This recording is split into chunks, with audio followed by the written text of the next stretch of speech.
नमस्कार, बहुत स्वागत है आपका सितारों की चाल में। मैं हूं आपके साथ नेहा श्रीवास्तव। इस कार्यक्रम में हम आपको बताएंगे कैसा बीतेगा आपका आज का दिन और जानेंगे आज के विषय के बारे में।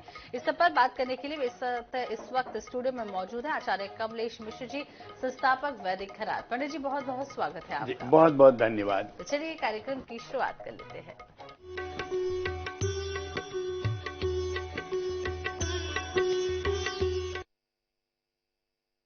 तो कार्यक्रम की शुरुआत हम करते हैं पंचांग और ग्रह गोचर के बारे में चर्चा कर। तो सबसे पहले पंडित जी से जान लेते हैं क्या कुछ कहता है आज का पंचांग और ग्रह गोचर।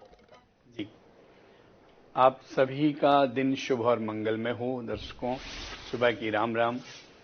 आज 22 मई 2024 है और आज का दिन है बुधवार। आज का नक्षत्र है विशाखा और वैशाख मास शुक्ल पक्ष की चतुर्दशी तिथि है। आज का राहु काल है 12:15 बजे से लेकर के 2 बजे तक। जी, तो आज के राहु काल के बारे में बात की। 12:15 बजे से 2 बजे तक का आज का राहु काल है। अब हम आज के विषय पर चर्चा कर लेते हैं। आज का विषय है धन वृद्धि के चमत्कारिक उपाय, क्योंकि धन ऐसी एक चीज है जिसको लेकर लोग परेशान होते हैं। ऐसे कौन से चमत्कारिक उपाय है जिसे करने से धन की प्राप्ति होती है और जल्दी प्राप्ति होती है? पंडित जी, आपसे समझना चाहेंगे। जी। अंगम हरे पुलक भूषणमाश्रयन्तीं भृंगांगनेव मुकुला भरणम तमालम। मां भगवती महालक्ष्मी की संपूर्ण कृपा आप सबको चाहिए और इसीलिए यह विषय आज आया है कि आप कैसे धन लक्ष्मी की आपके ऊपर कृपा हो। तो दरअसल सबसे पहले आपको स्वयं लक्ष्मी के स्वरूप में होना होगा। लक्ष्मी आपके घर में कैसे बरकत करे, कैसे वृद्धि हो, कैसे आपके यहाँ प्रवेश करे, ये सभी चीजों पर आपको विशेष ध्यान देना है। जैसे कि आप अगर ये चाहते हैं कि आपके घर में लक्ष्मी आती रहे, ना रुके, तो अपने घर के द्वार को गाय के गोबर से नियमित लेपें। इससे क्या होगा, आपके घर की दरिद्रता का नाश होगा तो धन का आगमन होगा। दूसरा है, घर में गोमूत्र का छिड़काव करें। इससे धन लक्ष्मी की अचानक आपके ऊपर कृपा होगी। जिनको ऐसा लगता है कि मेरे घर में धन धान्य की वृद्धि नहीं है। अब इसमें एक प्रश्न आता है कि शहर के लोग कैसे करें, जो सब जगह गाय नहीं है या हर जगह नहीं पाई जाती। तो उनके लिए है कि गोबर संकलित करके एक गौरी बना करके अपने देहरी में जोड़े से रखें। इससे और उसमें लाल फूल चढ़ाएं या लाल अक्षत चढ़ा दें। इससे भी धन लक्ष्मी का चमत्कारिक आपको लाभ मिलेगा। साथ में अपने घर की जो भी सौभाग्यवती मातृशक्तियां हैं उनको श्रृंगार का हमेशा श्रृंगारों के आवरण से युक्त होना चाहिए। इससे लक्ष्मी की कृपा बनी रहती है। और अगर हम ग्रहों को जोड़ें तो उन लोगों की पत्रिका में अक्सर गुरु और राहु का आपसी बहुत मतभेद है और शत्रु दोष, चांडाल दोष बन जाता है। लेकिन कुंडली में एक बहुत हमने अभी तक के अपने अनुभव में पाया है कि यदि गुरु और राहु परस्पर 9वें और 5वें दृष्टि में होते हैं तो ऐसे व्यक्ति की कुंडली में अचानक से धन प्राप्ति का चमत्कारिक योग बनता है। विशेष रूप से तब ज्यादा बनता है जब राहु 6वें घर में हो और गुरु 10वें घर में हो या तो दूसरे घर में हो। ऐसे जातकों की कुंडली में अचानक और भरपूर धन का योग बनता है। जी, तो अचानक और भरपूर धन का योग बनता है। पंडित जी, ये भी समझ लेंगे आपसे, कई लोग होते हैं जो बहुत ज्यादा मेहनत करते हैं, दिन रात मेहनत करते हैं, लेकिन धन टिकता नहीं है। इसका क्या कुछ कारण हो सकता है और धन टिके इसके लिए क्या करना चाहिए? इसमें 2-3 विशेष कारण हैं। एक तो दैनिक जो घरों में हमारी दिनचर्या परंपरागत जो घर के रूल्स हैं, अब नई पीढ़ी विशेष रूप से उसका अनुपालन नहीं करती है, सबसे बड़ा कारण है। जैसे कि हम घर में बासी रोटी ना रखें और रखें तो बाहर रखें, जूठा रसोई को ना छोड़ें, ये दरिद्रता का कारण है। हम अस्त व्यस्त लोग कहीं जूते, कहीं कपड़े रख देते हैं, कहीं बाल कंघी करके और बाल पड़े रहते हैं। ये सब दरिद्रता के सूचक हैं। सनातन धर्म में इनका विशेष स्थान है। तो इनका सबसे बड़ा कारण है कि घर में प्रॉपर व्यवस्थित घर का ना होना या घर का सही सदुपयोग दिशा के अनुरूप ना होना इसका सबसे बड़ा कारण है। साथ ही जो लोग मुख में गुटखा तंबाकू ये रखते हैं और यहां वहां थूकते हैं, तो जो लक्ष्मी का योग बनता है वो दरिद्रता में बदल जाता है। ये इसका सबसे बड़ा कारण है। जी, तो हम एक बार फिर से अपने दर्शकों से कहना चाहेंगे, यदि आप भी पंडित जी से कोई सवाल करना चाहते हैं तो आप हमारे स्क्रीन पर नीचे नंबर फ्लैश हो रहा है, उस पर कॉल कर सकते हैं और अपनी समस्याओं का समाधान जान सकते हैं। पंडित जी, ये समझ लेते हैं, जिस तरीके से आपने परेशानियों के लिए बताया, धन हर किसी के पास टिकता क्यों नहीं है, इसके क्या कारण हैं? जी, दरअसल जब हम अपने घर में एक बहुत सरल कलयुग का सबसे विशेष और सरल उपाय बताता हूं। आप सब लोग जानते होंगे, आज से 20 से 25 साल पहले हर जगह घर घर सत्यनारायण व्रत कथा होती थी और बुलावा आता था सत्यनारायण कथा सुनने को। मतलब जो कथा सुनता था उसको भी लाभ होता था, जिसको सुनाता था उसको लाभ होता था। और कलयुग में भगवान ने सबसे सहज सरल उपाय बताया था। अब हमने क्या किया है, धन को धर्म में नहीं खर्च करते हैं। हम सब जानते हैं हमारी पॉकेट मनी में हम इतना धन 1000-2000 रुपए पर डे वेस्ट कराते हैं बाहर, और लेकिन वही धन महीने में एक बार भी हम भगवान के लिए नहीं करते, एक बार भी जीवन में सत्यनारायण व्रत कथा। और ये 99% लोगों के लिए है। अधिकतर प्रश्न का अधिकतर उत्तर है कि अब हमने सत्य का पालन करना छोड़ दिया है, हमने अपनी बात बात में झूठ का प्रवेश कर लिया है। इसीलिए भगवान आए तो आए कहां, क्योंकि भगवान कहते हैं मैं सत्य स्वरूप हूं, और जब सत्य का प्रवेश नारायण का होगा तो ही लक्ष्मी प्रवेश होगा। हम लोग विष्णु सहस्त्र नाम का पाठ करें, ओम नमो नारायणाय का जप करें, और साथ में दुर्गा जी के कवच का भी आप पाठ कर सकते हैं। इससे भी आपको बहुत लाभ मिलेगा। जी पंडित जी, कुछ ऐसा बातें कही जाती है कि सिर नहीं धोना चाहिए, किन किन वार को नहीं धोना चाहिए, कपड़े नहीं धोना चाहिए, पोछा नहीं लगाना चाहिए, खासकर कि गुरुवार को ये कहा जाता है इस सबसे भी धन का नुकसान होता है। इन बातों में कितना सत्य है? बहुत, जैसे कि ये हमारे अंग में हम जो भी कोई भी चीज करते हैं, यदि कोई भी पुरुष वर्ग दैनिक कोई कार्य कर रहा है रोज, जस्ट लाइक कोई आर्मी में है, कोई सेना में है, कोई सिपाही है, इनको रोज नाखून काटना है या दाढ़ी बनाना है, इनके लिए कंपलसरी है, तो दैनिक किसी भी क्रिया का दोष नहीं होता। लेकिन जब लोग शनिवार के दिन या मंगलवार के दिन या गुरुवार के दिन, चाहे वह बाल काटें, चाहे वह नाखून काटें या बाल धोएं, इस दिन में अगर ऐसा वो करते हैं तो अपने पुण्य को ही धो देते हैं, क्योंकि ये विशिष्ट दिन है जो हमको अपने अपने समय अनुसार हमें फल देते हैं। तो इनको हमको निर्माल्य नहीं करना चाहिए, शरीर से अलग नहीं करना चाहिए। जी, विशेषकर मातृशक्ति के लिए बहुत आवश्यक। जी, इसके अलावा गुरुवार का दिन काफी महत्वपूर्ण माना जाता है पंडित जी। ये भी कई बार कहा जाता है कि इसके आज के दिन किसी को पैसा नहीं देना चाहिए, या उधार भी आपने लिया है तो गुरुवार को वापस ना करें। इन बातों में कितना सत्य है? ये एक हमारी एक्चुअली सामाजिक व्यवहारिक व्यवस्था, ये लोकाचार है। हाँ। और हालांकि साथ से भी ये है कि हम गुरुवार को लेते हैं। गुरु माने होता है ज्ञान, तो हमको इन चीजों का, हमारे घर में जब ज्ञान की अभिवृद्धि होगी, ज्ञान का आगमन होगा, जब हम ज्ञान को वेलकम करेंगे तो उसी ज्ञान से ही हम धन कमाएंगे। तो ये एकदम सही है कि हम गुरुवार के दिन बल्कि भगवान विष्णु की पूजा करें। कई बार लोग पीपल का पेड़ का पूजा भी करते हैं, उसमें ये इसका मतलब होता है उसमें कठोरता नहीं रहती है, हम सहज सहर और सामान्य रूप से रहें। और चूंकि हम एक सम्मान करते हैं, भगवान विष्णु का एक शुभ दिन है गुरुवार, तो हम इस दिन हो सके तो भगवान का पूजा पाठ करें। और इसका आदान प्रदान का सबसे यही ज्यादा है कि हम कर्ज से रिलेट आदान प्रदान ना करें। यदि आप किसी को कुछ दान दे रहे हैं तो आप बिल्कुल दे सकते हैं, वह आपके ज्ञान में या किसी पुण्य में अभिवृद्धि करेगा।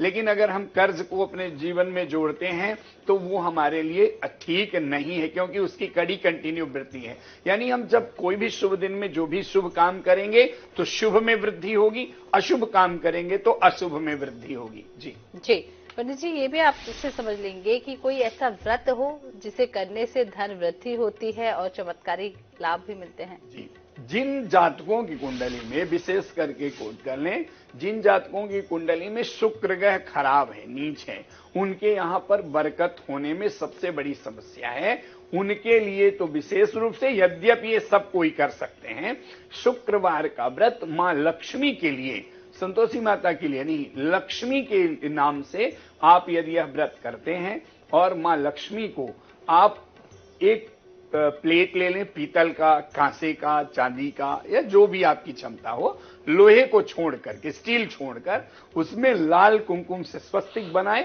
लाल अक्षत और लाल गुलाब का या कमल का फूल रखें और लक्ष्मी जी को उसमें विराजित करें। कुछ ना हो तो कोई भी सोने के आभूषण को रख दें और उसको लक्ष्मी मान करके उनका पूजन करें। आप नमस्तेस्तु महामाये श्री पीठे सुर पूजिते शंख चक्र गदाहस्ते महालक्ष्मी नमोस्तुते, इस प्रकार से मां को विराजित कर उनका पाठ करें। उनका जप कर सकते हैं इस मंत्र से, श्रीं ह्रीं श्रीं कमले कमलालिये प्रसीद प्रसीद श्रीं ह्रीं श्रीं श्री महालक्ष्म्यै नमः। इस मंत्र का जप करने से लक्ष्मी जी की कृपा होती है। शुक्रवार के दिन मां लक्ष्मी विशेष, ये उनका दिन है, अति प्रसन्न होती है। जिस घर में इस प्रकार से उनका स्वागत होता है और वो आशीर्वाद देके कुछ न कुछ अवश्य जाती हैं। लक्ष्मी जी के लिए हमारे यहां पर वेद में वर्णित है श्री सूक्त का पाठ, लक्ष्मी सूक्त का पाठ और कनक धारा स्तोत्र, ये बहुत ही ज्यादा लाभप्रद हैं। जब हम इन स्तोत्रों का पाठ करते हैं, इस स्तोत्र का पाठ स्वयं भगवान ने किया है, मां लक्ष्मी के लिए स्वयं परमात्मा ने किया है। आप सोच सकते हैं, हमारे लिए तो भगवान करके दे दिए हैं इतना बड़ा विधा। अब इसमें विशेष ध्यान रखें कि कभी भी मंत्रों की अशुद्धि ना हो। जी, यहाँ पर एक कॉलर पंडित जी ले लेते हैं, गरियाबंद से हमारे साथ जुड़ गया है जितेंद्र। जितेंद्र जी, बहुत बहुत स्वागत है सितारों की चाल में। क्या कुछ जानना चाहते हैं, अपने डेट ऑफ बर्थ के साथ पूछ लीजिए। मैम जी, मेरा डेट ऑफ बर्थ 23 अगस्त 1991 है। 23 अगस्त 1991। जन्म स्थान? हाँ, सुबह 4 बजे, जन्म स्थान गरियाबंद। गरियाबंद, और सुबह के 4 बजे। क्या जानना चाहते हैं आप? मैडम जी, मैं ये जानना चाहता हूँ कि मेरा शादी कब होगा और भविष्य कैसा रहेगा। जी पंडित जी। जी, मेरी आपके लिए शुभकामना है कि विवाह जल्दी हो जाए और करियर भी अच्छा हो। आपके विवाह में काफी समस्या है। विवाह या तो आपका हुआ होगा, संबंध तो अवश्य टूट गया होगा, या रिश्ता होते होते रह गया होगा। ये इसकी बहुत संभावनाएं, इसलिए मैं ये बात कह रहा हूं। हम चाहते तो सीधा उत्तर आपको दे सकते थे, तब होगा, लेकिन कुंडली में सीधे चंद्र और शनि विष दोष बना रहे हैं और काफी संबंधों में मतभेद होगा। तो आपको मेरी एक बड़ी सलाह है कि जब कहीं भी आप रिश्ता करने जाएं तो वहां पर साफ साफ ये स्पष्ट बात कर लें और ये बता दें कि पत्रिका में इस तरह योग है, तो हम चाहते हैं कि आप निश्चिंत होकर के हमारे जीवन में प्रवेश करें जहां संबंध हो, ताकि किसी भी प्रकार का दुविधा ना हो। और दूसरा, इसकी विष दोष की शांति कराएं, भगवान शिव की पूजा करें और सब भगवान शिव की नित्य आराधना करें, उनके आप भक्त बने और विष दोष की शांति कराएं। नशा व्यसन बिल्कुल ना करें, नहीं तो आपका होके शादी भी टूटने का खतरा है। तो एक तो आप ये जान लीजिए। और रह गया अभी विवाह का जो समय है वो अगस्त के बाद, आपकी पत्रिका के अकॉर्डिंग अगस्त के बाद स्टार्ट हो रहा है। उम्मीद करते हैं कि 2024 लास्ट और 25 में हो जाएगा। साथ में आपने करियर को लेकर के पूछा है, तो करियर आपका सामान्य तौर पर अच्छा है। आपको मेहनत करनी होगी। कई बार आप अगर पोस्टपोन कर देते हैं, अपने किसी भी कार्य को टाल देते हैं या सुस्तीपन ला देते हैं, तो यह आपके भाग्य को रोकता है।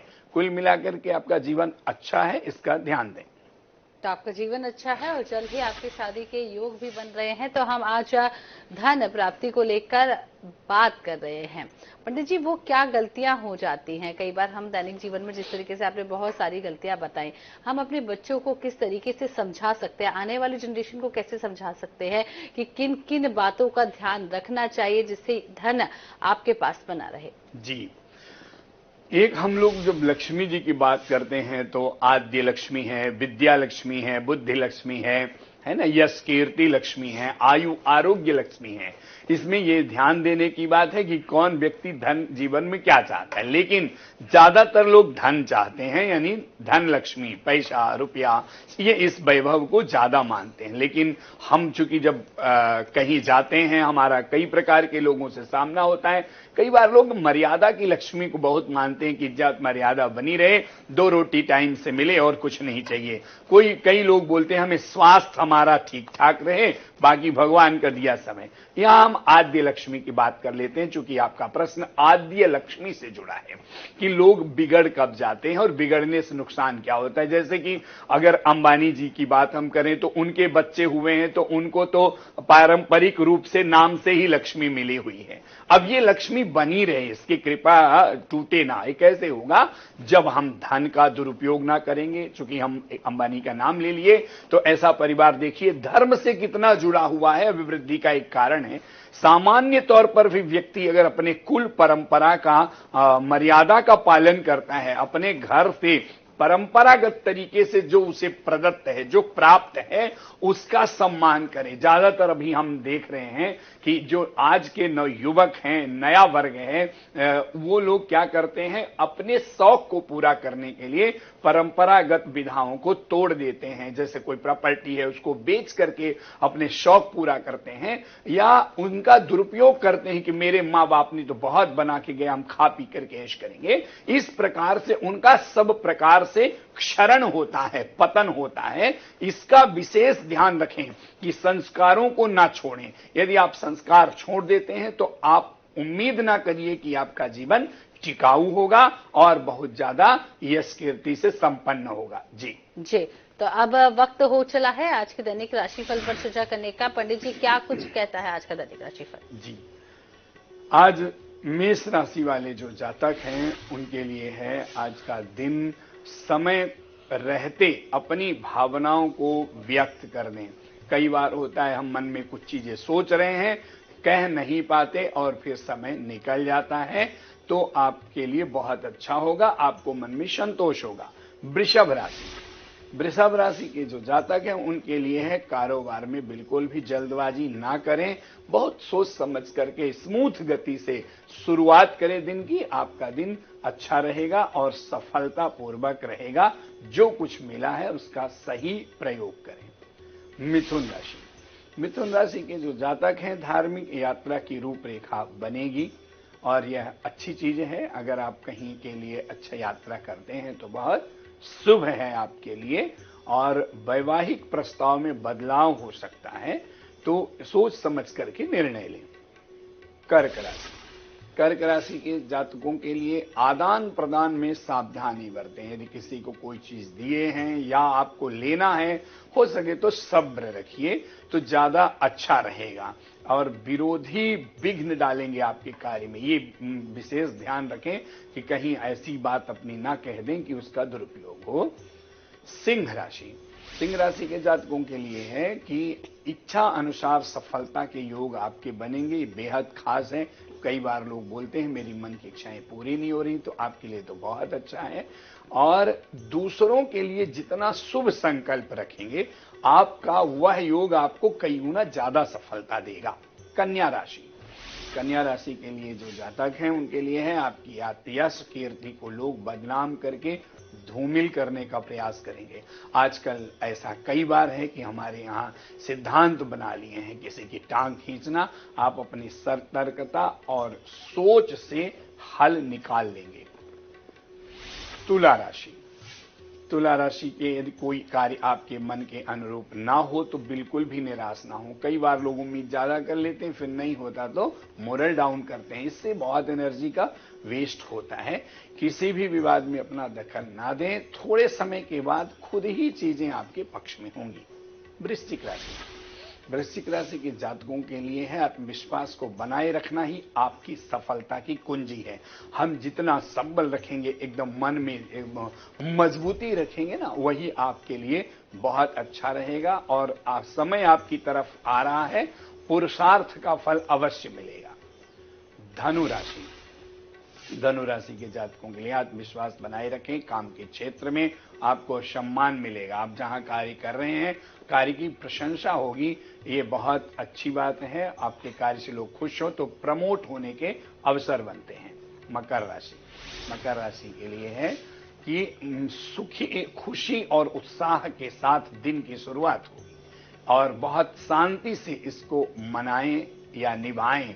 कई बार हम ज्यादा प्रसन्न होते हैं तो नजर लग जाती है। अपनों के मिलने से ज्यादा खुशियां मिलेंगी। कुंभ राशि के लिए है कि विचारों को विशुद्ध करें, प्रेम प्रसंग के चक्कर में ना पड़ें।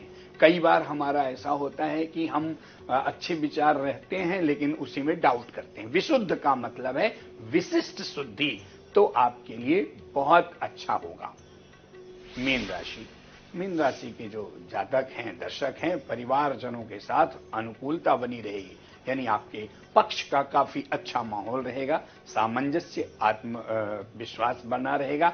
पुराने विवादों में भी समाधान मिलेगा, सफलता मिलेगी। तो इस प्रकार से आपका यह 12 राशियों का फल है। तो ये हमने बात की आज के दैनिक 12 राशियों फल के बारे में। पंडित जी, आपने विस्तार से बताया और विषय पर भी हमने विस्तार से चर्चा की। आपका बहुत बहुत शुक्रिया। बहुत बहुत धन्यवाद। आप सबका दिन शुभ हो। तो सितारों की चाल में आज के लिए बस इतना ही। कल आपसे फिर मुलाकात होगी नए विषय के साथ और कल के दैनिक राशिफल के साथ। फिलहाल दीजिए इजाजत। नमस्कार।